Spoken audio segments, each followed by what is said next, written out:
Nigeria has one of the best leathers in the world. So most probably when you're wearing made in Italy shoes, it's actually made in Nigeria. In the north we make the best leather, best finished leather that you can possibly imagine. It's better than the Italian leather, what we can make in the north. And in the south we have these artists that can make handmade shoes that are really amazing. So collaboration between the north and the south makes it amazing. We can make together, we can make something beautiful. All we need is for the Nigerians to believe in their products, to understand that we can do it, we can make the best product possible, and little by little you'll see that people will start wearing proudly Nigerian, not being proud wearing made in Italy.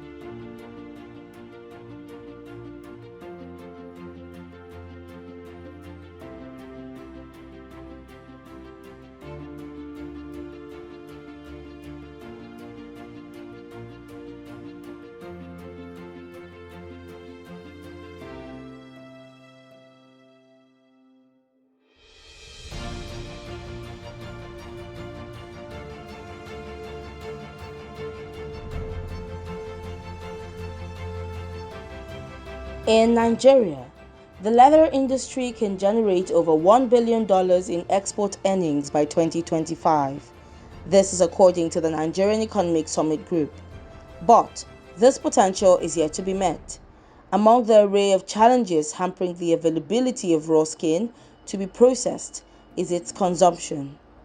In a bid to revive the Comatose leather industry, Mohammed Yakubu, Director General of the Nigerian Institute of Leather and Science Technology, has called for the ban of eating animal skin, popularly known as bomo, which has no nutritional value, in a bid to save the local leather industries and boost the nation's economy, thereby moving from consumption to production. Leader Network visited one of Nigeria's major leather manufacturers in Kano, Tannery Limited, to understand the market and its potential. Welcome to Business Insights with Irene. I am currently at tannery, one of the oldest leather companies in Kano, Nigeria, and I'm here with the founder of tannery, Mr. Abass Hassan Zein. Thank you so much for having us at your facility. Thank you for the beautiful work you're doing in the leather industry here in Nigeria. I have taken a tour around the facility and I must say that I am so impressed. Starting with mainly with the fact that it's a 360-degree company where you are not just producing leather but then having finished products as well. Can you tell us a bit about tannery? Tannery, first of all, welcome. Thank you for coming. Tannery was started production in 2010. We started with processing leather, and then after the corona we went up to making shoe leather. So we start from raw material to wet blue to crust to finished, and then to finished leather, and then we go to making shoes. We are exporting and also selling locally, so with the whole package. So where do you get your raw materials? It's all over Nigeria. It's local sourcing. We have warehouses all over Nigeria, and dealers bring in leather to us, and we select the best of the best, and we make finishing out of raw material until finished leather. And who are your major customers? In Europe, we do Europe, we do China. We sell all over the world. It's mostly, we have a warehouse in Italy, and from Italy we sell all through Europe, and we also sell to China, Vietnam, all over. So pretty much when we hear things like, oh, it's Italian leather, it's African leather finished in Italy, pretty much. If it's the best names, if the biggest names, it's probably made in Nigeria. What are some of those big brands that you've supplied leather to? If it's the big brands, it's Prada, Gucci, Ferragamo, everybody. Using leather from tannery? Not only tannery, it could be Nigerian tanneries, but Nigeria has one of the best leathers in the world. So most probably when you're wearing made in Italy shoes, it's actually made in Nigeria. So what would you say makes Nigerian leather, distinct? What's It's that? the fibers on the leather. It makes it strong. It's the squareness of the skin. It's God made. So as in most things in Nigeria, God has given it a great lot of resources. So it's one of the best in the world. Yeah. Now we see that there's this competition in the market with leather as against synthetic. How would people know that, oh, this is synthetic and this is leather? Because there's a way it's been branded now, you'd almost think that it's leather. Yeah, but it's a whole different ball game. It's when it's leather, it's something completely different. The feel, the texture, it's an insult to be synthetic. We have no competition with synthetic leather. Synthetic leather is something like plastic, It's real leather has a different feel to it, has a different touch. It's a completely different ball game.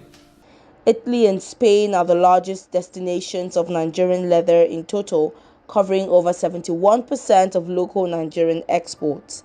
Despite the high demand for African leather in Vietnam, Europe, Spain, Italy, amongst others, there is a disintegration in the local value chain.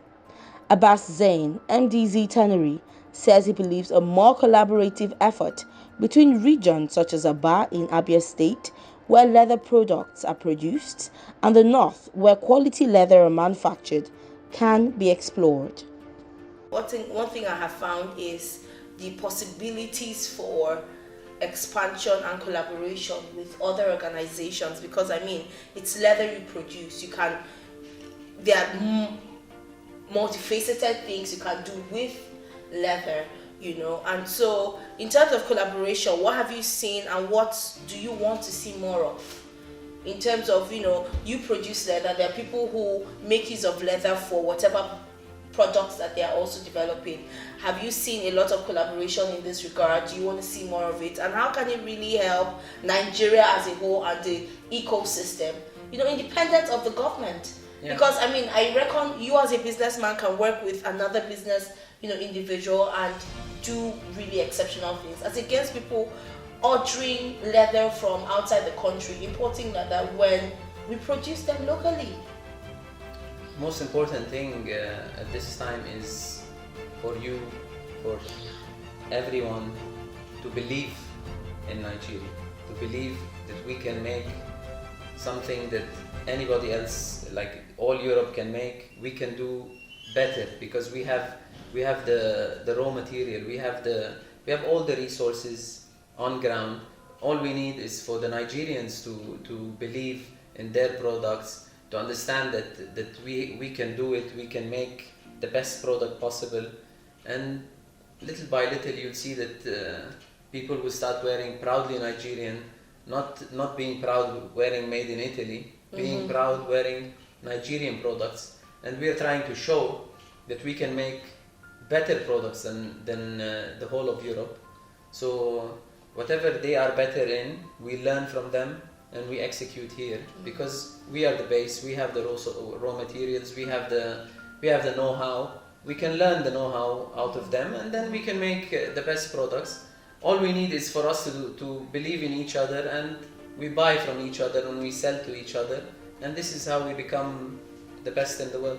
And I reckon that there would also be benefits in terms of when we start to export more of these things, the foreign exchange that we are clamoring for would be readily available here. Like we have something here, in the north we make the best leather, best finished leather that you can possibly imagine. It's better than the Italian leather, what we can make in the north. And in the south we have these artists that can make handmade shoes that are really amazing. So collaboration between the north and the south makes it amazing. We can make together, we can make something beautiful. Kano is so peaceful, because some people would say, oh no, they can't. There's insurgents. I've been here for a couple of days and I can categorically tell you that it's been so peaceful. I barely even see checkpoints. Yeah, haven't I was been born to in Japan. Kano. I raised my children in Kano, and I will die in Kano. So, It's home for you. yeah. So pretty it's my much. home. So there's no insurgency. There's no any problem. It's the most peaceful place in the world. So pretty much we're asking Southerners who are doing really amazing work in terms of shoe production to come around, and see the good work that companies like the tannery is doing in terms of leather production, right? Because there's a display of a lot of your products here, which would be, showing. But it's really amazing having this conversation with you. I'm very happy Mr. Hassan.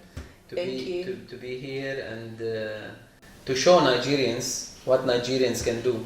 So also this burden falls on you, so that you can show as much as you can, and we need to collaborate with each other so that we don't need anyone from outside. To come and do things for us, because we can really do things ourselves. We can do everything by Once ourselves. there's that collaboration, there's that understanding,